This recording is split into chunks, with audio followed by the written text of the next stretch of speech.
Imagine waking up tomorrow and realizing that almost every major decision you've ever made was secretly driven by concepts you don't even fully understand. Taxes, interest, credit, inflation. I mean, these words get thrown around every single day, right? Yet so few of us are ever formally taught what they actually mean.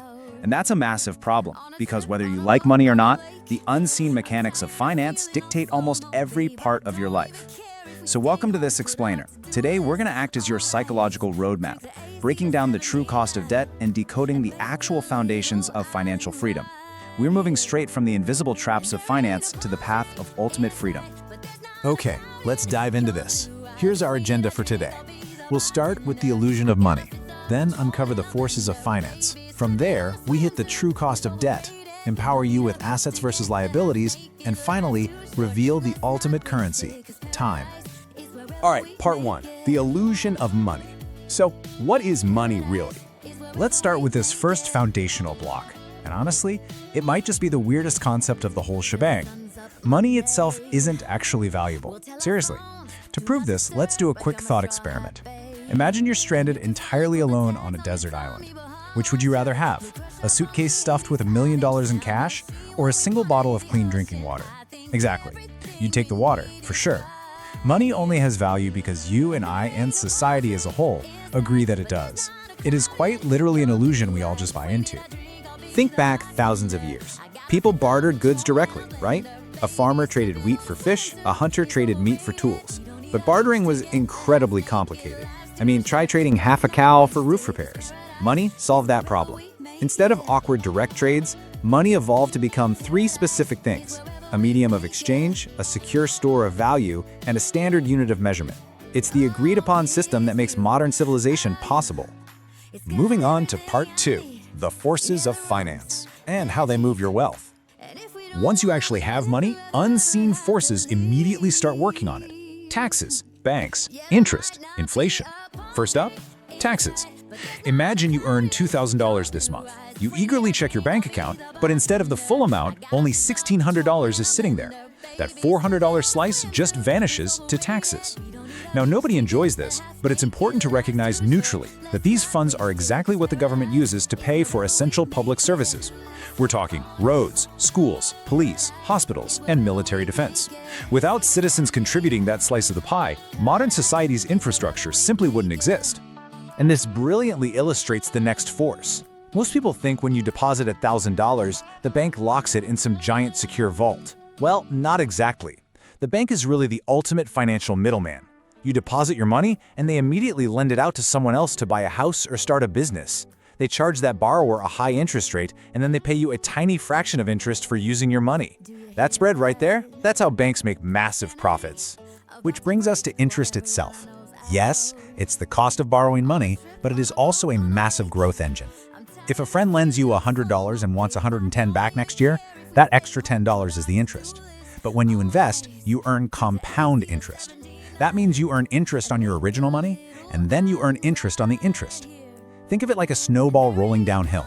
It starts out small, but as it gathers momentum over 5 or 10 years, it grows exponentially, turning a modest sum into a significant nest egg. But there is a silent wealth killer fighting against you, and that's inflation. Have you noticed things getting more expensive lately? A simple burger that cost $5 just a few years ago now costs $8 today. That number represents the gradual increase in prices over time. Inflation means your money is constantly losing its purchasing power. Moderate inflation is considered healthy for the economy, sure, but when it rises too quickly, your wages struggle to keep up, quietly draining your financial freedom. Part 3. The true cost of debt. The ultimate financial pivot point. We've seen how money works, how it's taxed, stored, compounded, and inflated. Now let's talk about the true cost of debt. Before anyone lets you borrow money, they look at your credit score. Imagine two people asking for a loan. One gets an instant yes, the other gets a flat no. Why? Because a credit score basically just answers one single question: can this person be trusted to pay us back? Based on your payment history, your current debt levels, and the length of your credit history, lenders decide your fate. A high score grants you low interest rates, saving you tens of thousands of dollars over the life of a mortgage. A low score ensures you're trapped paying exorbitant, punishing fees that keep you working simply to pay off the interest. So the crucial point here is shattering one of the biggest misconceptions in personal finance, the idea that all debt is evil. It's not. Debt actually splits into two paths. Bad debt is taking out loans for things that lose value quickly. Expensive gadgets, luxury cars, impulse spending. It drains you. Good debt, on the other hand, is leverage. It's borrowing to fund education, business investments, or income-producing assets. Good debt creates future value that eventually outweighs the initial cost of the loan. As the saying goes, used wisely, debt can accelerate wealth. Used poorly, it can trap people financially for years. Just let that sink in for a second. The true cost of debt isn't just the interest rate you pay to the bank. The true cost is the dramatic, high-stakes choice of which of those two paths you walk down. It's the difference between decades of stress and accelerating your way to total financial independence. Part 4. Assets versus liabilities and acquiring the right things.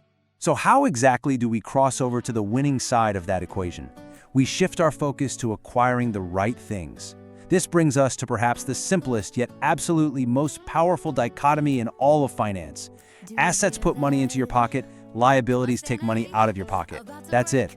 Financially successful people obsess over acquiring assets, like rental properties, businesses, or dividend-paying stocks. Why?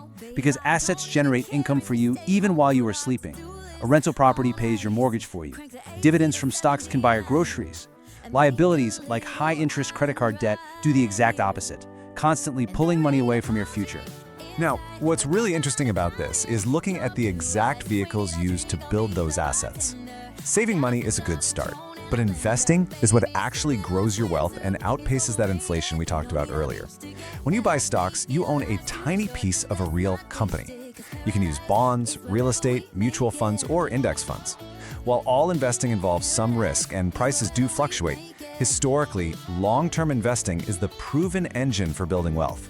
It is how you transition from exchanging your time for money to having your money work for you. And finally, Part 5. The ultimate currency, time. We've covered the mechanics, the debt, and the assets, but literally none of it works without this final, most important lesson. Money can be earned again. Time cannot. Every wealthy investor understands this stark reality. Time is the ultimate multiplier. It allows your investments to compound, your skills to improve, and your opportunities to expand. This is exactly why a person who invests small amounts consistently for decades almost always beats someone who tries to invest massive lump sums later in life.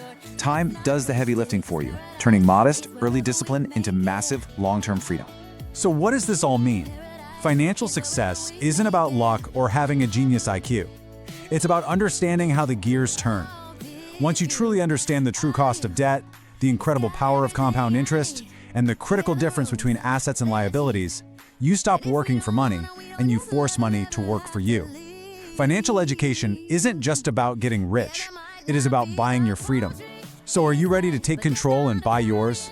Think about that as you make your next financial decision. Thanks so much for joining me on this explainer, and keep learning.